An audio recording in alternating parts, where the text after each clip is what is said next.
Praise the Lord. Hallelujah. கர்த்தர் நாமத்துக்கு மகிமை உண்டாவதாக. மே மாதம் 3ஆம் தேதி கர்த்தர் நம்மை இம்மட்டுமாக அழைத்ததற்கு நன்றியோடு இந்த மாதத்தின் தொடக்கம் நாளில் இந்த ஓய்வு நாளில் கர்த்தர் நமக்கு கொடுத்து கொண்டிருக்கின்றார். நாம் இந்த ஓய்வு நாளை எப்படி கடைபிடித்துக் கொண்டு வாழ்ந்து கொண்டிருக்கின்றோம் என்று சிந்தித்து நாம் ஒவ்வொரு ஞாயிற்றுக்கிழமையும் ஆண்டவருடைய ஆலயத்திற்கு அவருடைய கூடாரத்திற்கு சென்று நாம் அவருடைய வார்த்தைகளை கேட்டு அவருடைய போஜனத்தில் பங்கு கொண்டு அவருடைய ஆசீர்வாதத்தை பெற்றுக் கொள்ள வேண்டும் என்று இந்த நாளில் நாம் அனைவரையும் கர்த்தர் அவளோடு நமக்காக ஆலயத்தில் காத்துக் கொண்டிருக்கின்றார். அப்படியாக நாம் அனைவரும் உள்ளத்தின் ஆழத்திலிருந்து அவரை நாம் கூப்பிட வேண்டும். இன்றைய நாளில் இந்த வார்த்தையை கொடுப்பது எபேசியர் 6ஆம் அதிகாரம் 13ஆம் வசனத்தை பாருங்கள். தீங்கு நாளிலே அவைகளை நீங்கள் எதிர்க்கவும் சகலத்தையும் செய்து முடித்தவர்களாய் நிற்கவும் திராணி உள்ளவர்களாகும்படிக்கு தேவனுடைய சர்வாயுத வர்க்கத்தையும் எடுத்துக் கொள்ளுங்கள். நம்முடைய சொந்த பலத்தில் நம்மால் நிலைத்து நிற்க முடியாது. தேவனுடைய சர்வாயுதங்களான சக்தியும் நீதி மற்றும் சமாதானத்தை அணிந்து கொள்வதன் மூலம் எந்த ஒரு எதிர்ப்பையும் அசைக்கப்படாமல் எதிர்கொள்ள நாம் ஆவிக்குரிய ரீதியில் ஆயத்தப்படப்படுகிறோம். கொரிந்தியர் 10ஆம் அதிகாரம் 4 வாசித்து பாருங்கள். ரோமர் 13ஆம் அதிகாரம் 12 வாசித்து பாருங்கள். நாம் போராடி சகித்த பின் அமைதலாக நிலைத்து நிற்பதே நமது இலக்காகும். உலகம் நம்மை கீழே இழுக்க முயற்சிக்கும் போது நிமிர்ந்து நிற்க தேவையான சகிப்புத்தன்மையை தேவன் அருளுகிறார். படித்து பாருங்கள். ரோமர் 14ஆம் அதிகாரம் 4, யூதயா 1ஆம் அதிகாரம் 24 படித்து பாருங்கள். நம் அனைவரும் கண்களை மூடி ஜெபிப்போம். அன்புள்ள பரலோக பிதாவே, இன்று உமது முழுமையான சர்வாயுதத்தால் என்னை ஆயத்தப்படுத்தும். இந்த உலகின் அழுத்தங்களை நான் எதிர்த்து நின்று முடிவிலே உமது பக்கத்தில் உறுதியாக நிற்கும்படி காணப்பட வேண்டும். இயேசுவின் நாமத்தில் ஜெபிக்கிறோம் நல்ல பிதாவே, ஆமென். இப்பொழுது நாம் அனைவரும் ஆண்டவரை துதித்து மகிழ்ந்து பாடுவோமாக.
நாம் இப்பொழுது ஆண்டுடைய வார்த்தையை கடந்து செல்வோம்.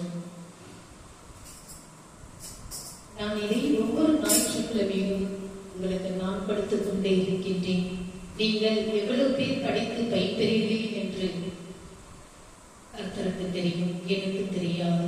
ஆகையால் நீங்கள் அனைவரும் ஆண்டுடைய வார்த்தையை ஒவ்வொரு நாளும் படித்து பயன்பெறுங்கள் என்று உங்களை நான் தாழ்மையோடு கேட்டுக்கொள்கிறேன். ஏனென்றால் அந்த வார்த்தையில் ஜீவன் உள்ளது, உயிர் உள்ளது. இதை மறுப்பதற்கு யாரும் சொல்ல முடியாது. ஆகையால் நீங்கள் ஒவ்வொரு நாளும் ஆண்டுடைய வார்த்தையை படித்து பயன்பெறுங்கள். உங்கள் வாழ்க்கை பாதை செம்மையாக கர்த்தர் உங்களை வழிநடத்த செய்வார்.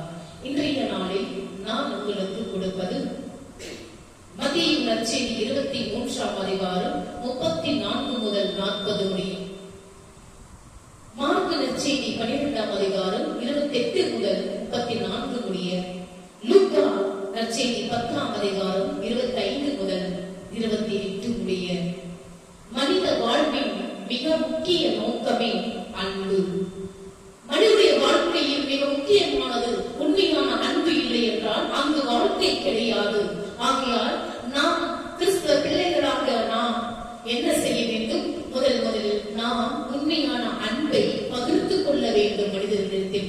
அந்த உண்மையான அன்பு இல்லை என்றால் வாழ்க்கையில் மிகவும் கசப்புகளும் பள்ள மேடுகளும் தான் நம் வாழ்க்கை பாதையை நாம் கடந்து செல்ல வேண்டும். இதனால் நாம் என்ன பலன் அடைய முடியும் என்று சிந்தித்து பார்க்க வேண்டும். அப்படியாக இன்றைய நாளில் கடவுள் எண்ணத்தை நமக்கு முக்கியமான அந்த வாழ்வின் முக்கிய அம்சம் நோக்கம் அன்பை எப்படி கொடுத்திருக்கின்றார் பாருங்கள். இயேசு அவர்களை நோக்கி, உன் தேவனாகிய கர்த்தரிடத்தில் உன் முழு இருதயத்தோடும் உன் முழு ஆத்துமாவோடும் உன் முழு மனதோடும் அன்பு கூறுவாயாக. இது முதலாம் பிரதான கற்பனை. இதற்கு ஒப்பாயிருக்கிற இரண்டாம் கற்பனை என்னவென்றால், உன்னிடத்தில் நீ அன்பு கூறுவது போல பிறரிடத்தில் நீ அன்பு கூறுவாயாக என்பதை நம்முடைய வார்த்தை, ஆண்டவருடைய வார்த்தையின் இந்த நம்பிக்கையின் இந்த அன்பின் வார்த்தையை நமக்கு கொடுத்துக் கொண்டிருக்கின்றார். மத்தேயு நற்செய்தியில் படித்து பாருங்கள். 22ஆம் அதிகாரம் 37 முதல் 39 உடைய வார்த்தைகள் உங்களுக்கு எப்படி பயன்படுத்திக் கொண்டிருக்கின்றன பாருங்கள். பரிசேயர்கள் இயேசுவிடம் வரி செலுத்துவதை பற்றிய ஒரு அரசியல் கேள்வியை கேட்டனர்.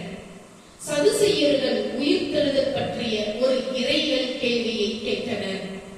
இரு குழுவினரும் நேர்மையற்றவர்களாக இருந்தனர்.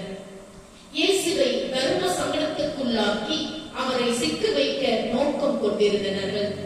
சதுசேயர் அமைதியாக விட்ட நிலையில் வேத பாரர்கள் ஒருவன் வேதத்தில் பிரதானமான கட்டளை எது என கேள்வி எழுப்பினான். இயேசு கிறிஸ்து அனைத்து கட்டளைகளிலும் பிரதானமான கட்டளைகளாக 2 குறிப்பிடுகிறார். அவரின் செய்தி அன்பை மையப்படுத்துகிறது. நம் ஒவ்வொருவருக்குள்ளும் இணைந்திருக்கும் இரு அன்புகள். முதலாவதாக தேவனிடம் முழுமையாக செலுத்தும் அன்பு, இரண்டாவதாக அயலானிடம் காட்டும் அன்பு. அதாவது தேவனில் முழு அன்பு மற்றும் அயலானில் அன்பாகும். இதுவே இயேசுவின் ஒரே கட்டளையாகும்.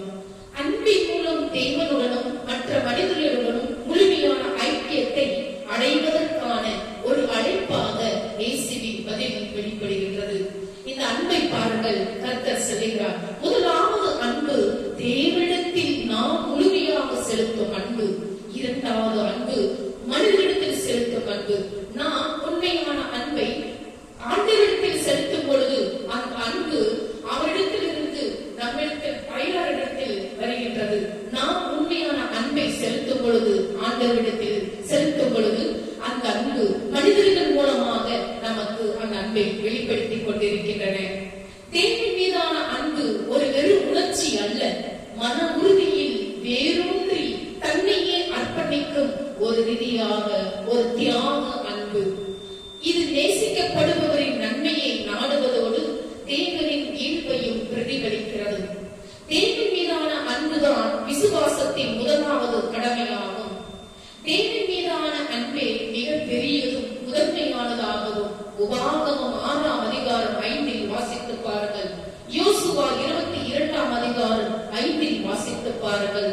நாம் மற்றவர்களை சரியாக நேசிப்பதற்கு முன்பு முதலில் நாம் ஆண்டவரை முழுமையாக நேசிக்க வேண்டும். ஆண்டவர் மீதான அன்பு எல்லாவற்றிற்கும் மேலானது. அன்பு என்னும் நற்பண்பு எல்லா நற்பண்புகளை விட மேலானது. விசுவாசம், நம்பிக்கை, அன்பு ஆகிய இம்மூன்றும் நிலைத்திருக்கிறது. இவைகளில் அன்பே பெரியது. 1 கொரிந்தியர் 13ஆம் அதிகாரம் 13இல் வாசித்து பாருங்கள். இரண்டாவது, தேவன் மீதான உண்மையான அன்பு மற்றவர்கள் மீதான அன்பில் வெளிப்பட வேண்டும் என்பதை தெளிவுபடுத்துகிறது. இந்த இரண்டாவது அன்பு தேவனின் சாயலில் படைக்கப்பட்டவர்களை நேசிப்பது, படைத்தவரையே கனப்படுத்துவதாகும். லேவியராகமம் 19ஆம் அதிகாரம் 18இல் வாசித்து பாருங்கள். லூக்கா நற்செய்தி 10ஆம் அதிகாரம் 25 முதல் 37இல் வாசித்து பாருங்கள். இது தன்னலமற்ற அன்பின் ஒரு தரத்தை குறிக்கிறது. நமக்காக நம்மீது நாம் காட்டும் அதே அக்கறை மற்றும் கண்ணியத்துடன் மற்றவர்களின் நன்மையை விரும்புவதும் அதற்காக உழைக்கவும் நாம் அழைக்கப்பட்டிருக்கிறோம். தேவன் மீதான அன்பையும் அயலார் மீதான அன்பையும் பிரிக்க முடியாது. தேவனை நேசிப்பது என்பது மற்றவர்களில் அவருடைய சாயலை காண்பதும் இரக்கம், மன்னிப்பு மற்றும் நீதியுடன் செயல்படுவதாகும். தேவனுக்கும் நமது முழுமையான பதிலையும் முழுமையான அர்ப்பணிப்பையும் இவ்வசனங்கள் கோருகின்றன. இருதயம் என்பது நமது உணர்வுகளையும், ஆத்மா என்பது நமது ஆவியையும், மனம் என்பது நமது அறிவையும் புரிதலையும் எண்ணங்களையும், பெலன் என்பது நமது உடலையும் சித்தத்தையும் குறிக்கின்றன. நமது அன்பினாலே நமது வாழ்க்கையை தேவனுக்கு கையளிக்க வேண்டும். நமது வாழ்வில் தேவனே முதன்மையானவர். நாம் தேவனை நேசிக்கவும் தேவனுடைய வார்த்தையை பின்பற்றவும் நாடுவதே மிக முக்கியமானது. தேவனுக்கு உண்மையுள்ள கீழ்ப்படிதலுடன் நடப்பது, அதாவது அவருடைய வார்த்தையை கைக்கொண்டு நடப்பதே அவர் மீதான அன்பாகும். நமது ஜீவியம் இயேசுவை பின்பற்றுவதையும் அவருடைய அன்பை பிரதிபலிப்பதையும் நோக்கமாக கொண்டிருக்க வேண்டும். பரிசுத்த ஆவியானவரால் நம் இருதயங்களில் பொழியப்பட்டிருக்கும் கிருபையின் மூலமாக மட்டுமே இந்த அன்பு சாத்தியமாகும். படித்து பாருங்கள், ரோமர் 5ஆம் அதிகாரம் 5இல் நாம் தேவனுடைய அன்பு நம் மூலமாக பிறருக்கு பாயும் வாய்க்கால்களை போன்றவர்கள். நம் மூலமாக பாயும் தேவ அன்பு தங்கு தடையின்றி பாயத்தக்க திறந்த வாய்க்கால்களாக நம் ஜீவியம் இருக்க வேண்டும். தேவனுக்கு மகிமை உண்டாவதாக. நாம் இப்பொழுது இந்த வார்த்தைகளை படித்து நான் உங்களுக்கு சொன்னேன். நீங்கள் எப்படி ஆண்டவரை அன்பு செலுத்திக் கொண்டிருக்கின்றீர்கள்? ஆண்டவரோடு எப்படி உரையாடி கொண்டிருக்கின்றீர்கள்? ஆண்டவர் நமக்கு எப்படி நம்முடைய வாழ்க்கை பாதையை நமக்கு கொடுத்துக் கொண்டிருக்கின்றார்? ஒரு வார்த்தையில் நான் ஒரு யூடியூப் சேனலில் பார்த்தேன். ஒரு ஃபாதரானவர் ஒரு வார்த்தையை கொடுத்தார். மனித வாழ்க்கையில்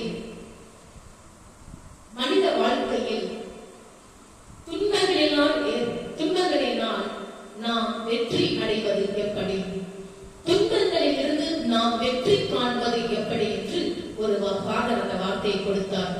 நான் அந்த வார்த்தைக்கு அர்த்தத்தையும் கொடுத்தார். அது எனக்கு சரியாக புரியவில்லை. துன்பங்களிலிருந்து வெற்றி காண்பது எப்படி? மனித வாழ்க்கையில் துன்பங்களும் தோல்விகளும் தவிர்க்க முடியாதவை. ஆனால் அவற்றை வென்று வெற்றியாளராக மாறுவது நம் கையில் தான் உள்ளது. துன்பங்களை வெற்றிக்கான படிக்கட்டுகளாக மாற்றுவதற்கான வழிகள். தோல்வியை ஒரு பாடம் என கருதுங்கள். தோல்வி என்பது வாழ்க்கையின் முடிவல்ல, அது ஒரு விழிப்புணர்வு தரும் ஆசிரியர். நாம் எங்கே தவறு செய்தோம் என்பதை தோல்வி நமக்கு காட்டும். அதை திருத்திக் கொண்டு சரியான பாதையில் பயணிக்க வேண்டும்.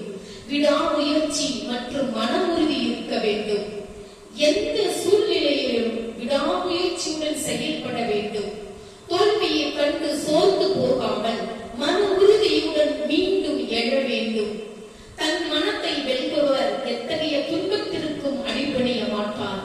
தன் நம்பிக்கை, துன்பமான காலங்களில் நம்பிக்கையை இழக்கக்கூடாது. நாம் என்னால் முடியும் என்ற எண்ணம், கடுமையான உழைப்பு மற்றும் நேர்மையான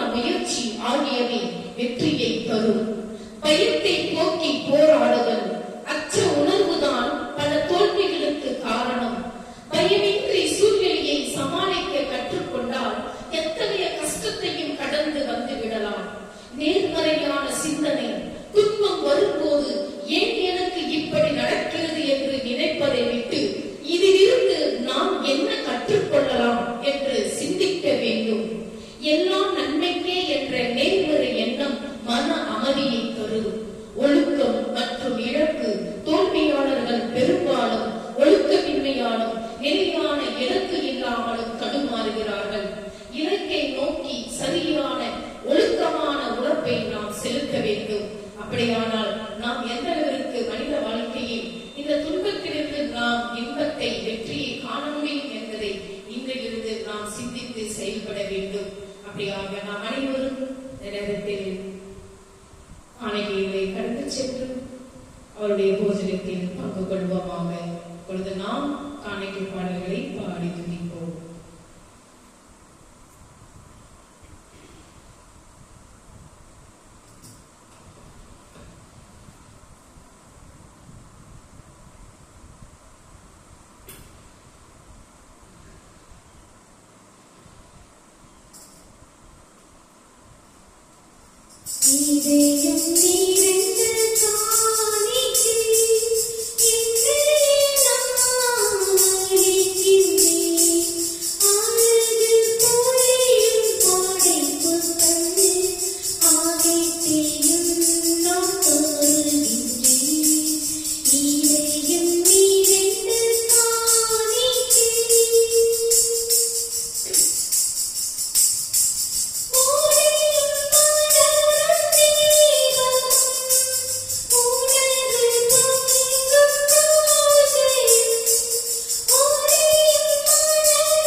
மீண்டும் அவருடைய போஜனத்தில் பங்கு கொள்வோமாக.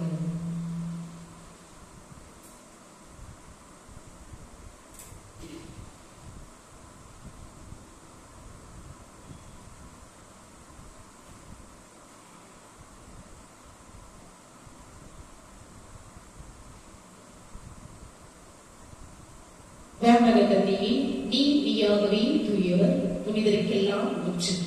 ஆகவே உன்னுடைய தூய ஆவியை பொழிந்து இக்காணிக்கைகளை புனிதப்படுத்த வேண்டும் என மன்றாடுகிறோம். இவ்வாறு எங்கள் ஆண்டவர் இயேசு கிறிஸ்துவின் உடலும் இரத்தமுமாக எங்களுக்கு இவை மாறுபனவாக. அவர் தாம் தாங்கப்படுவதற்கு முந்தின நாள் வணக்கத்துக்குரிய தம் திருக்கைகளில் அப்பத்தை எடுத்து வானோக்கி கண்களில் உயர்த்தி, எல்லாம் வல்ல இறைவனும் தம் தந்தையுமாகிய மகன் நன்றி செலுத்தி வாழ்த்துரைத்து அப்பத்தை பிட்டு தம் சீடர்களுக்கு அளித்து அவர் கூறியதாவது: அனைவரும் இதை வாங்கி உண்ணுங்கள், ஏனெனில் இது உங்களுக்காக கையளிக்கப்படும் என் உடல் என்றார். அவ்வளவை உணர்த்திய பின் மகிமை மிகுந்த இக்கிண்ணத்தை வணக்கத்துக்குரிய தம் திருக்கைகளை எடுத்து மீண்டும் உமக்கு நன்றி செலுத்தி வாழ்த்துரைத்து தம் சீடர்களுக்கு அளித்து அவர் கூறியதாவது: அனைவரும் இதை வாங்கி பருகுங்கள், ஏனெனில் இது புதிய நித்திய உடன்படிக்கைக்கான என் ரத்தம். இது பாவ மன்னிப்புக்கேற்று உங்களுக்காகவும் எல்லாருக்காகவும் சித்தப்படும். இதை என் நினைவாக செய்யுங்கள் என்றார். நம் அனைவருமானவருடைய திருவிருந்தை ஒரு மனதோடு பகிர்ந்து கொள்வோமாக.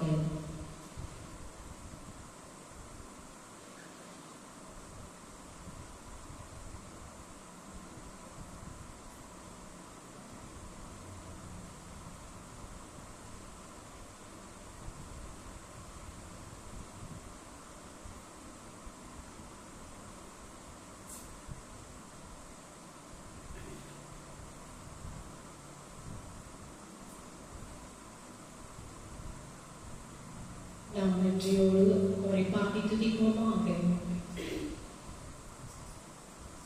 நன்றி கூறுவே இயேசுராஜனே, என்னை அழைத்திடும் அன்பு தெய்வமே.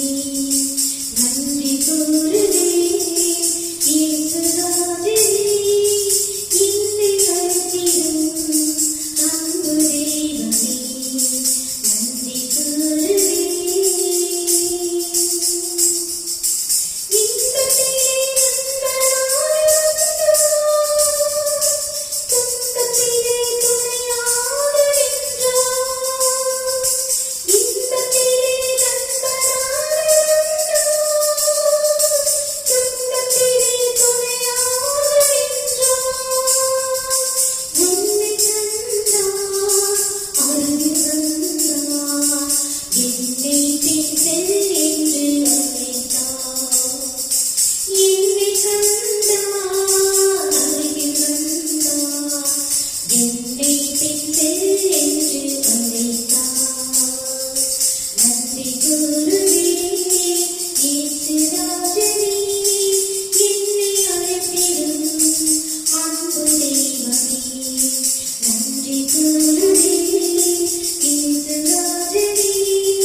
நீர் யார் என்பதற்காகவும் எங்களில் முதலில் அன்பு கூறுவதற்காகவும் நாங்கள் உமக்கு நன்றி கூறுகிறோம். கர்த்தாவே, எங்கள் முழு இருதயத்தோடும் முழு மனதோடும் முழு ஆத்மாவோடும் உம்மை நேசிக்க எங்களுக்கு உதவுமாறு நாங்கள் கேட்கிறோம். தேவன் அன்பாகவே இருக்கிறார் என்று எங்களுக்கு நினைவூட்டும் அழகான வேத வசனத்திற்காக நாங்கள் உமக்கு நன்றி கூறுகிறோம். எங்கள் இருதயங்கள் திசை திருட்டப்பட்டு உலகத்தை நேசிக்க முனைகின்றன என்பதை நாங்கள் அறிக்கையிடுகிறோம். ஆனால் எங்கள் வாழ்க்கையை உம்மிடம் கொண்டு வரவே நாங்கள் விரும்புகிறோம். நீர் எங்கள் மீது பொழிந்துள்ள உமது அளவற்ற அன்புக்காக நாங்கள் உமக்கு நன்றி செலுத்துகிறோம். எங்கள் இருதயங்கள் திறந்து ஒவ்வொரு நாளும் உமது அன்பை மேலும் மேலும் பெற்றுக்கொள்ள கிருபையை பாவ நிவாரண பலியாகிய இயேசு என்னும் உமது ஈவுக்காக நன்றி. அவர் தமது இரத்தத்தால் எங்கள் பாவங்களை கழுவி உம்மோடும் எங்களை ஒப்புரவாக்குகிறார். தகப்பனே, எங்கள் மனித பலவீனத்தை நன்கு உணர்ந்தும் எங்கள் மீதுள்ள நிரம்பை வழியும் உமது அன்பினால் நாங்கள் உமது பிரசனத்திற்கு வருகிறோம். நாங்கள் கடந்து செல்லக்கூடிய உம்முடைய அன்பு எங்களை அடைய முடியாதபடி எந்த ஒரு அன்பும் மனித அனுபவத்தில் இல்லை என்பதற்காக நாங்கள் உமக்கு நன்றி கூறுகிறோம். எங்கள் இருதயம் வெறுமையாக உணரும் போது உமது மாறாத அன்பை நம்பிக்கை வைக்க எங்களுக்கு உதவும். எங்களிடத்தில் அன்பு கூறுவது போல் பிறரிடத்திலும் அன்பு ஊக்குவிக்கும்படி எங்கள் முழு இருதயத்தோடும் முழு ஆத்மாவோடும் முழு மனதோடும் உம்மின் அன்பு கூற எங்களுக்கு உதவி செய்யும். இயேசுவின் வெளியேற பெற்ற நாமத்தினால் ஜெபிக்கிறோம் எங்கள் ஜீவனுள்ள நல்ல பிதாவே, ஆமென். என் ஆத்துமாவே கர்த்தரை ஸ்தோத்திரி, என் முழு உள்ளமே அவருடைய பரிசுத்த நாமத்தை ஸ்தோத்திரி. என் ஆத்துமாவே கர்த்தரை ஸ்தோத்திரி, அவர் செய்த சகல உபகாரங்களை மறவாதே. நாம் தலை வணங்கி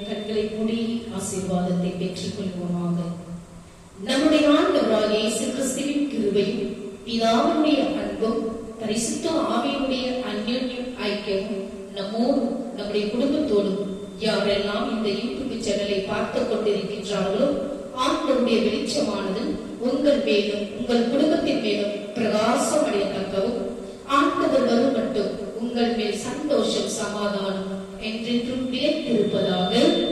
ஆமென். May God bless you. ஆண்டவர் உங்களை ஒவ்வொருவரையும் ஆசீர்வதிப்பாராக. ஆமென்.